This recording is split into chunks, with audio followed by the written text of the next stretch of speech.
캐나다에 있는 빅토리아 대학 교수였던 드레들리가 로마 제국의 노예와 주인이라는 그러한 책을 쓴 적이 있습니다. 이 로마 문화에 대해서 깊이 연구하고 이 책을 썼습니다. 로마가 전성시대를 이룬 때 인구의 한 3분의 1 정도가 노예였다고 해요.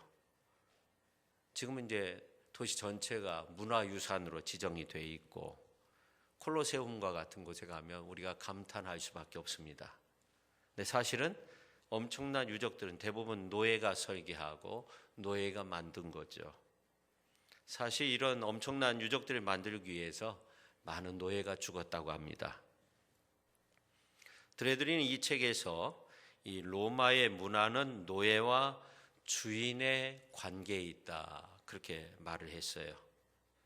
그래서 우리는 인류가 어떤 큰 문명을 건설하거나 어떤 놀라운 유적을 만들었다고 해서 그냥 볼 것이 아니라 얼마나 많은 사람들이 이 유적물을 만들기 위해서 죽었을까, 이런 생각도 하게 되는 거죠. 엄청난 비싼 그 입장료를 내고 유적물을 보면서 감탄해 하지만 사실은 노예의 핏자국을 보고 있는 겁니다. 로마에서 행해진 이 노예와 주인의 관계라고 하는 것은 한 두 가지 단어로 요약할 수 있는데 충성과 복종입니다. 그래서 그 당시에 발견된 어떤 유적물이나 그 쓴 책이라는 것들을 보면은 노예를 당나귀와 비교해서 노예는 당나귀 같다느니 당나귀는 말을 해도 잘 듣지 않는데 노예는 잘 듣는다, 뭐 이런 내용들이 있다는 겁니다.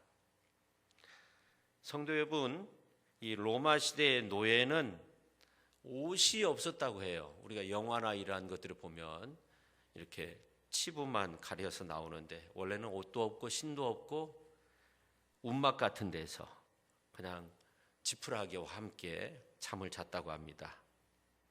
노예가 서로 말을 하면은 문제가 생기니까 말도 못하게 해서 말을 배우지 못해서 그냥 웅웅거리기도 하고 오로지 충성과 복종만을 요구했다고 합니다.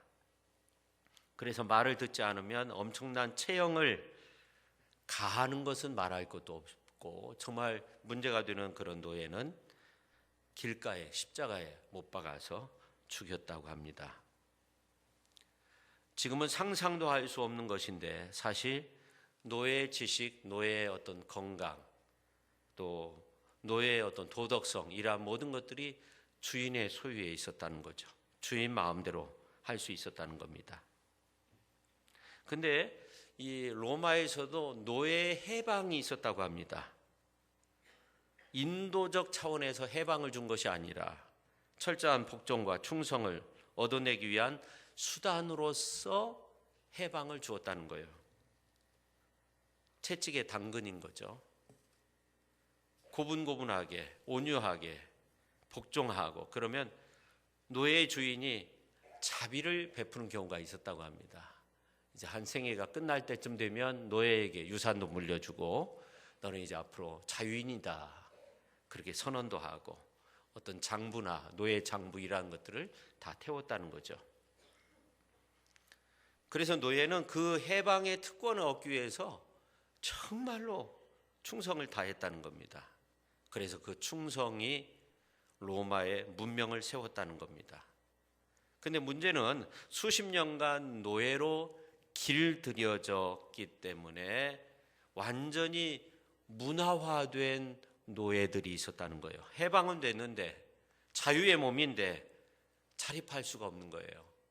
누군가 일을 시켜야만이 일을 한다는 거죠. 그래서 다시금 집 주인한테 찾아가서 그냥 저는 노예로 살겠다고, 마음 아픈 이야기죠. 그런 경우도 있었다는 겁니다. 또 자유인이 돼가지고 성공한 노예들도 있었다는 겁니다. 과거에는 노예였는데 주인이 물려준 유산을 가지고 열심으로 일해서 많은 부를 쌓고 그것으로 권력을 사기도 하고 또 왕이 된 경우도 있었다고 합니다. 근데 문제는 왕이 되어서도 옛 생활을 떨쳐버리지 못하는 거예요. 무질서하고 방탕하고 폭력, 무자비하고 그런 모습으로 사는 경우도 있었다고 합니다. 그래서 네로 황제가 그 대표적인 예일 거다 그렇게 주장하는 사람들도 있는데 원래 황제가 될 만한 그런 사람이 아니었다는 거죠. 상당히 어려움 속에 있었는데 그가 왕이 된 이후에 황제가 되어서 정말 많은 사람들을 죽이고 불행하게 만들었다는 겁니다. 노예 근성이 있었다는 거죠. 오늘 이제 말씀을 보면 인간의 노예 상태를 고발하고 있습니다. 특별히 2절에 있는 말씀을 보면 이는 그리스도 예수 안에 있는 생명의 성령의 법이 죄와 사망의 법에서 너를 해방하였습니다. 그렇게 말씀하고 있습니다. 이 말씀 좀 더 자세히 보면 인간이 죄와 사망의 법에 매여 있었다는 거예요. 근데 예수 안에 있는 생명의 성령의 법이 죄와 사망의 법에서 우리를 자유하게 해방시켜 주었다 하는 겁니다. 성경은 우리 인간의 힘으로는 스스로 자유함을 누릴 수 없다는 거예요. 그래서 오늘 3절과 4절에 있는 말씀을 보면 이어서 이런 말씀이 나옵니다. 우리 같이 한번 읽도록 하겠습니다. 3절 4절입니다. 율법이 육신으로 말미암아 연약하여 할 수 없는 그것을 하나님은 하시나니 곧 죄로 말미암아 자기 아들을 죄 있는 육신의 모양으로 보내어 육신의 죄를 정하사 육신을 따르지 않고 그 영을 따라 행하는 우리에게 율법의 요구가 이루어지게 하려 하심이니라. 아멘. 이렇게 성경은 우리에게 말하고 있어요. 우리가 자유함을 얻기 위해서는 자유케 하는 역할이 있어야 된다는 겁니다. 그래야 자유할 수 있다는 겁니다. 인간은 약해서 율법을 지킬 수도 없고 더욱더 중요한 것은 율법은 우리를 자유함으로 이끌지 못한다는 겁니다. 그래서 이 개역 성경이나 개정 성경, 이 한글 번역 성경에 보면은 이 가르라는 말이 나오지 않습니다. 헬라 말로 왜냐하면 무엇 때문에라는 그런 말인데 오늘 이제 3절부터 보면 이 가르라는 말이 나오는 거죠, 사실은. 그러니까 오늘 이제 그 본문 말씀 가운데 2절 말씀 이렇게 보면 그리스도 예수 안에 있는 생명의 성령의 법이 죄와 사망의 법에서 너를 해방하였습니다. 왜냐하면 그렇게 나온다는 거예요. 왜냐하면 율법이 육신으로 말미암아 연약하여 우리의 육신이 약한 거죠. 할 수 없는 그것을 하나님은 하신다는 거예요. 우리가 할 수 없는 그것을 할 수 있다는 거예요. 그래서 이제 자기 아들 예수님을 보내서 죄 있는 육신의 모양으로 보내어 육신의 죄를 정하사 율법의 요구가 다 이루어질 수 있도록, 다시 말해서 예수님이 십자가에 못 박힘으로 말미암아 율법의 요구가 다 이루어졌다는 겁니다. 예수 그리스도 안에서 생명의 성령의 법을 통해서 우리가 참 해방의 기쁨을 누릴 수 있다는 겁니다. 자유케 하는 역할이 예수 그리스도를 통해서 이루어졌다는 겁니다. 그래서 요한복음서 8장 38절에 있는 말씀을 보면 예수님께서 이런 말씀하셨어요. 그러므로 아들이 너희를 자유롭게 하면 너희가 참으로 자유로우리라. 예수님을 모르는 세상 사람들은 정치적으로, 사회적으로, 경제적으로, 물리적으로 우리가 힘쓰고 노력하면 자유함을 얻을 수 있다 그렇게 생각하지만, 그러나 성경에서는 그런 힘이 우리에게 주어져 있지 않다는 거예요. 인간의 힘으로는 참 자유를 누릴 수 없다 하는 겁니다. 과거 미국이 대공황기에 접어들었을 때 루즈벨트가 이런 말을 했다고 해요. 가난한 자는 자유인이 아니다. 가난하니까, 너무나 어려우니까 자유롭지 못하다는 거예요. 난 놓고 기억자를 모르면 우리가 어떻게 돼요? 삶에 있어서 한계를 드러낼 수밖에 없듯이 어떤 지식이 없으면 그거에 매여 있을 수밖에 없듯이 역시 물질적으로 너무나 어려움 속에 있으면 그걸로 인해서 자유함을 놓친다. 그런 말을 했어요. 우리가 이단이 어떤 존재인가 모르니까 이단들이 날뛰고 있어요. 요즘 이제 신천지로 인해서 많은 문제가 있는데 사실은 그 전부터 많이 골마 있었죠. 정말 많은 문제가 있었어요. 요즘 그 김남희 씨라고요. 만민의 어머니라고 신천지 안에서 카드 섹션을 하는데 만민의 어머니 이만희 씨가 등장하면 그 옆에 꼭 등장하는 여성이 있었어요. 부인이었어요. 12년 동안 함께 살았는데 부인도 아니에요. 동거했다고 해요. 다른 이제 여성과 혼인 신고를 해놓고 이 여성과 함께 12년 동안 지냈는데 김남희 씨예요. 그래서 이제 보도에서는 신천지의 후계자가 분명히 김남희 씨가 될 거다. 근데 이 여성이 12년 동안 살면서 너무나 많은 갈등을 한 거예요. 이만희 씨와 살면서 죽음에 대해서 두려워하지 않고 영생불사한다고 가르쳤는데 무덤을 다 만들어 놓고 가묘를 만들어 놓고 비석도 다 만들어 놓고 뭐 여러 가지 모습들을 보면서 너무나 실망을 했다는 거예요. 그래서 아프리카로 이제 봉사활동 갔는데 먼 곳에 떠나서 모든 것을 잊기 위해서 떠났는데 아프리카에 가서 봉사활동하다가 예수님을 만난 거예요. 예수님 만났어요. 그래서 한 2주 전에 내가 이제 앞으로 이만희 씨에 대해서 폭로하겠다. 그리고 한 1주 전에 그 폭로를 했어요. 실제적으로 1시간 20분이 넘는 그런 어떤 자기의 일에 대해서 존존 TV라고 신천지에서 나온 사람들이 아마 그 운영을 하는 것 같은데 이 TV에서 1시간 20분 동안 그런 이야기들을 쭉 했어요. 그 이야기 들으면서 이제 본인이 그래요. 이 신천지는 이 땅에서 없어져야 할 이단 사이비 종교이다. 이단 사이비 중에 최고의 걸작품이라는 거죠. 완전히 없어져야 된다는 거예요. 신천지 후계자였어요.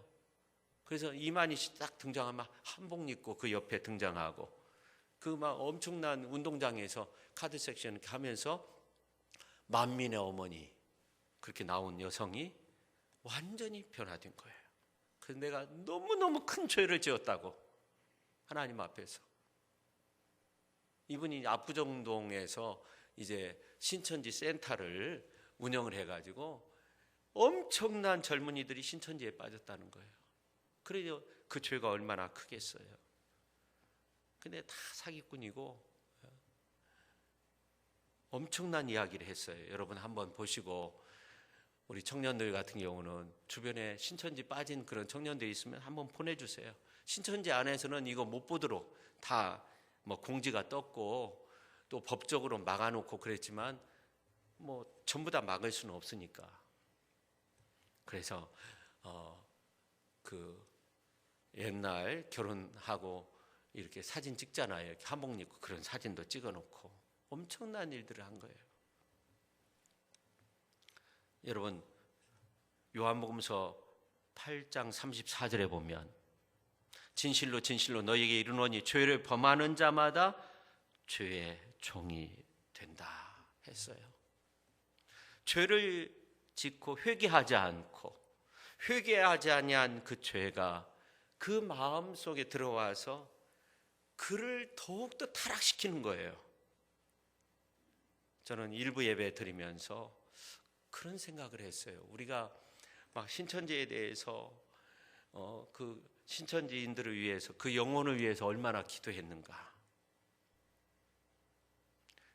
교회 잘 다니다가 이제 신천지로 가면 그때부터는 이제 단절인 거예요. 완전히 단절인 거예요.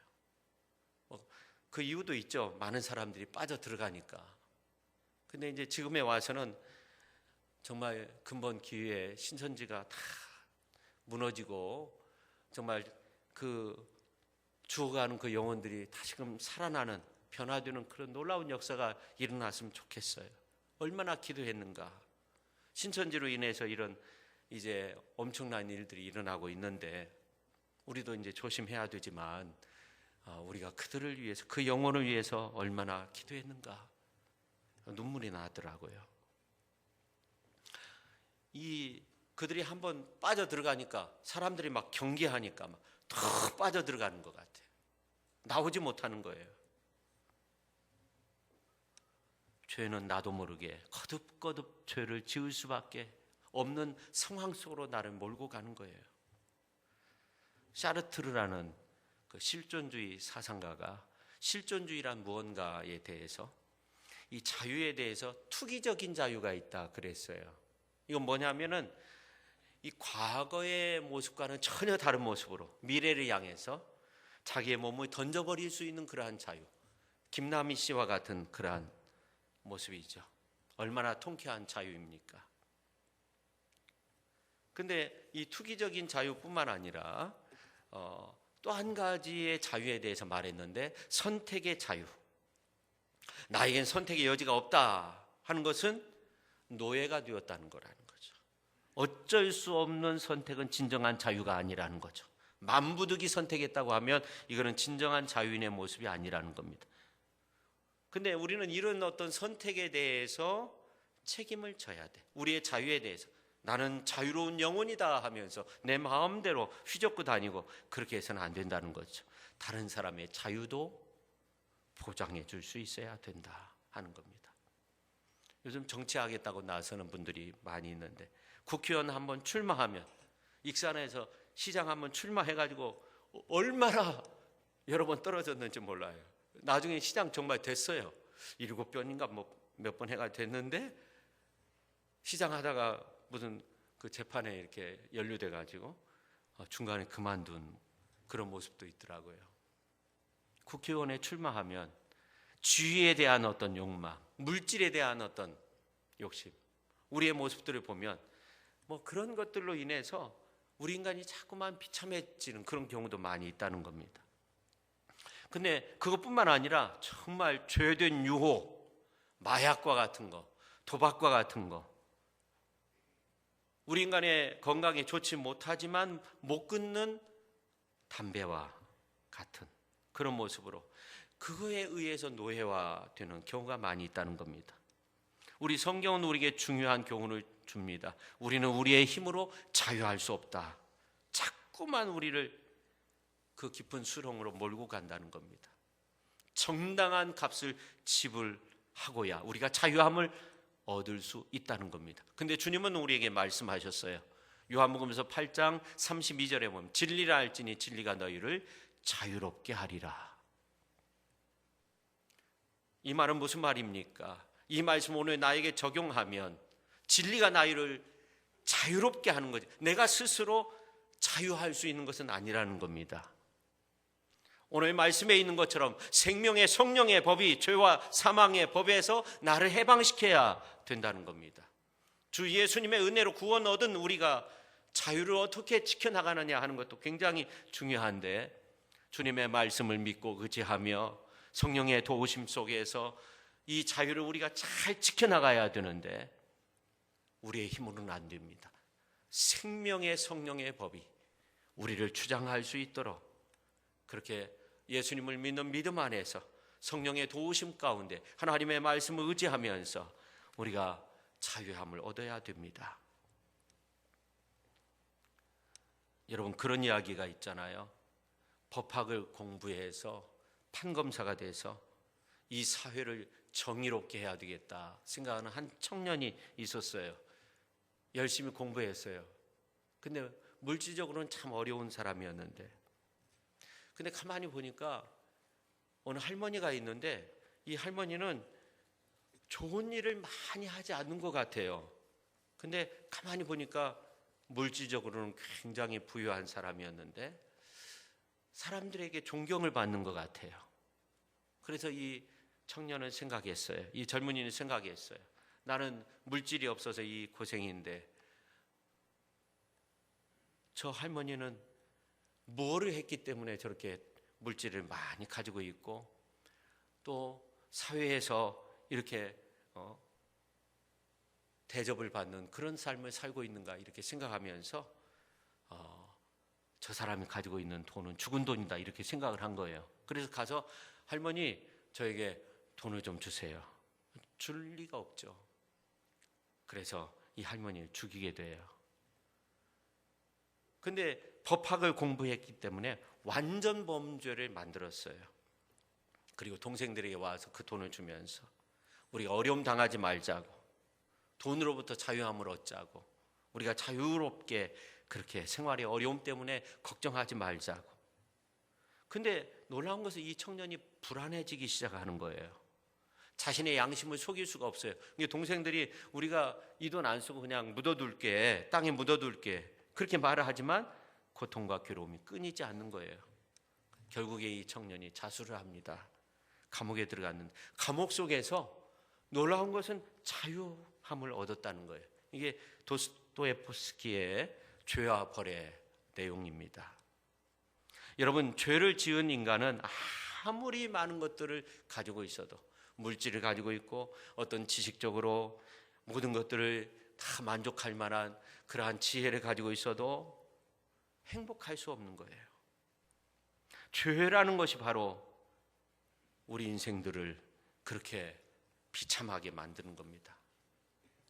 다시 말씀드리지만 요한복음서 8장 34절에 보면 진실로 진실로 너에게 이르노니 죄를 범하는 자마다 죄의 종이 된다는 겁니다. 오늘 로마서 강해인데요, 로마서가 참 어렵긴 하지만 오늘 성경은 우리에게 분명히 말씀하고 있어요. 2절 말씀을 보면 그리스도 예수 안에 있는 생명의 성령의 법이 죄와 사망의 법에서 너를 해방하였다 하는 겁니다.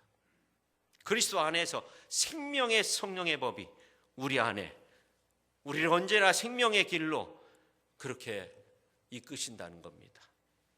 근데 다시금 죄의 길로 들어가면 어떻게 되겠어요?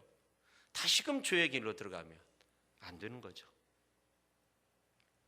영화인데 그 미스터 주인가요? 아무튼 그 제목이 정확히 생각은 안 나는데 그 동물이 말하는 걸 듣는 그런 영화가 있거든요.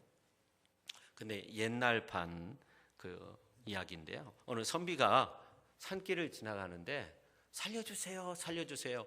호랑이 한 마리가 구덩이에 빠져가지고 그렇게 말을 하는 거예요. 그래서 사정사정하니까 착한 마음에 이 선비가 호랑이를 끄집어내줬어요. 감사하다는 말을커녕 어떻게 해요? 잘됐다. 내가 이 구덩이에 빠져가지고 며칠 있다가 보니까 먹을 것이 없었는데 너 잡아먹어야 되겠다. 그런 거예요. 그러니까 이 선비가 억울해서 견딜 수가 없는 거예요. 지나가던 소에게 물었어요. 내가 이렇게 당했는데 너 어떻게 생각하냐? 그러니까 인간들 잡아먹어야 된다는 거예요.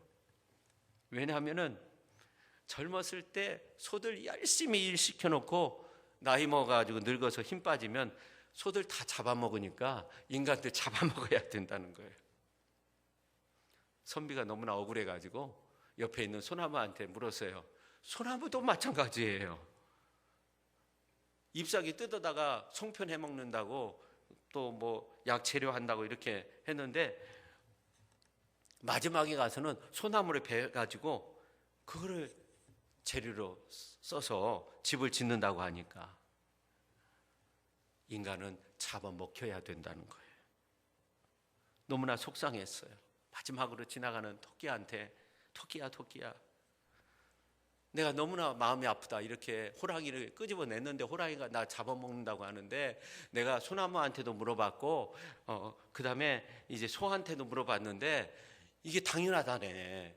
이거 말이 되니? 그러니까 무슨 말이야 이 토끼가 나 이해 못하겠는데 그래 그러면 한번 처음 상황으로 한번 돌아가 봐. 호랑이한테 너 저기 구덩이 속으로 한번 웅덩이 속으로 들어가고 한번 그 옆에 선비가 서봐. 그러니까 호랑이가 뛰어 들어가대요. 그래서 선비하고 호랑이하고 해결책을 기다렸는데 토끼가 말을 해요. 서로의 잘잘못 따지지 말고 이제 없던 것을 하고 그냥 헤어지자 그랬답니다. 재밌는 이야기입니다. 요즘 웃을 일이 없어가지고 재밌는 이야기입니다. 그냥 얼굴 표정들 보면 막 다들 길거리 보면 막 은혜를 모르는 사람은요 고통을 끊임없이 당할 수밖에 없어요. 살려달라고 해서 살아났는데 자신이 스스로 살아난 줄 알고 우리가 사랑 안에서 종노릇 해야 되는데 다시금 육체의 기회를 삼아서 죄된 모습으로 살아간다면 노예의 모습과 같은 거죠. 그리스도인 가운데도 하나님이 주신 은혜를 가지고 서로 사랑하고 위로하고 도와주고 살아야 됨에도 불구하고 아직까지도 죄의 종된 사람들처럼 물질에 매여서 권력에 매여서 지식에 매여서 자유롭지 못한 그런 삶을 살고 있는, 그래서 고통 속에 허우적거리는 인생들이 얼마나 많이 있습니까? 사도 바울은 말씀합니다. 갈라디아서 5장 13절에 보니까 형제들아 너희가 자유를 위하여 부르심을 입었으나 그러나 그 자유를 육체의 기회를 삼지 말고 오직 사랑으로 서로 종노릇 하라. 서로 사랑으로, 오직 사랑으로 서로 종노릇 하라. 서로 사랑하며 종노릇 하라. 그리스도인 가운데는요, 두 가지의 삶의 모습이 있다고 하는데 하나님이 주신 자유로움, 의로움, 또 하나님의 자녀된 그 은혜를 가지고 육체의 기회로 삼는 그러한 사람이 있는가 하면 사랑으로, 오직 사랑으로 종노릇하며 섬기는 삶을 사는 사람들도 있다고 합니다. 여러분, 우리는 사랑으로 종노릇해야 됩니다. 우리를 자유케 하셨으니 사랑으로 서로 종노릇하라 했습니다. 교회에서도 가정에서도 이 사회 속에서도 우리가 사랑의 섬김이 있어야 된다는 겁니다. 성도 여러분, 지금은 과학과 의학이 발달한 시대라 하지만 우리는 인간의 힘으로 어찌할 수 없는 그러한 시대를 살고 있습니다. 속수무책이다라는 말이 맞는 것 같아요. 그러나 우리가 이러한 모든 어려움을 이겨내기 위해선 생명의 성령의 역사가 우리에게 필요합니다. 할렐루야. 우리가 죄와 사망의 법에 눌려 있을 때 그리스도 예수 안에 있는 생명의 성령의 법에 의해서 우리가 해방되어서 참 자유를 누리면서 사는 것처럼 이 속수무책인 시대 속에서 그리스도 안에서 이루어진 이 생명의 성령의 법에 의해 우리가 진정한 자유와 승리를 이루는 복된 삶을 살아야 될 줄로 믿습니다.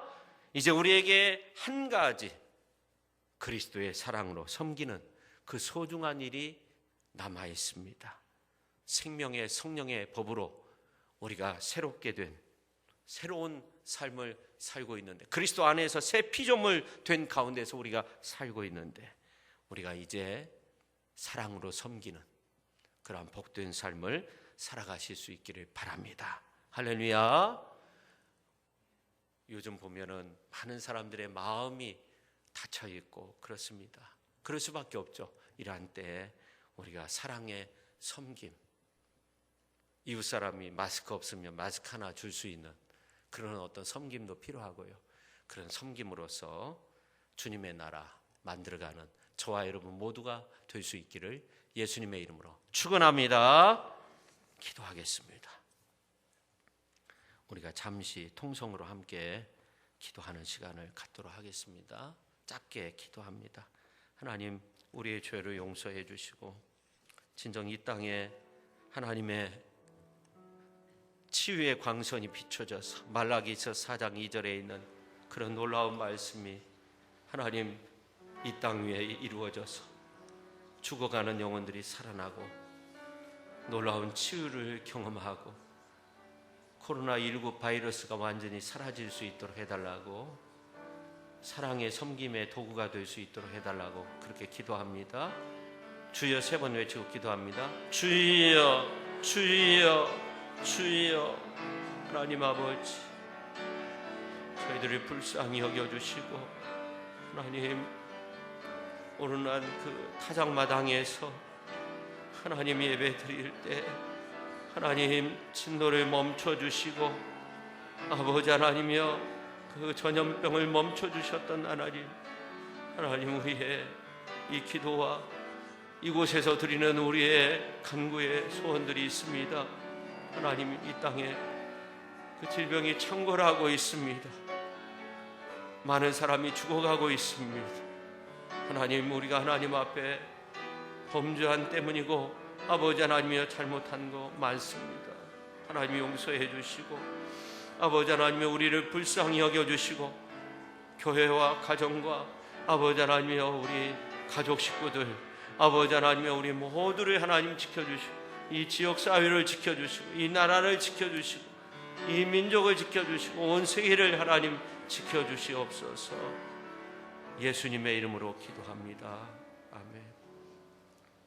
하나님 아버지 귀한 말씀을 통해서 생명의 성령의 법으로 거듭난 우리가 이제 오직 사랑으로 서로 종로로 달하는 이 귀한 말씀 붙들고 섬김의 삶을 살아가는 그런 훌륭한 하나님의 사람들이 다 되게 하여 주옵소서. 아버지 하나님, 코로나19 바이러스로 인해서 너무나도 많은 사람들이 힘들어하고 있습니다. 하나님 이 땅을 불쌍히 여겨주시고 이 나라를 불쌍히 여겨주시고 하나님 이 어려움을 정말로 우리 하나님의 능력 안에서 잘 넘길 수 있도록 주께서 은혜 베풀어 주시옵소서. 태양과 같은 그러한 이제 질병으로 인해서 많은 사람들이 어려움 속에 있습니다. 그런데 이제 우리 하나님께서 치료의 광선을 비춰주셔서 그러한 모든 질병의 세력이 다 나사렛 예수의 이름으로 성령의 불로 태워주시고 하나님의 능력 안에서 치유함을 얻고 건강하게 아버지 하나님이여 살아가는 더 이상 이 땅의 전염의 그러한 어려움이 계속되지 않도록 하나님께서 지켜주시고 함께해 주시고 우리를 불쌍히 여겨 주시옵소서.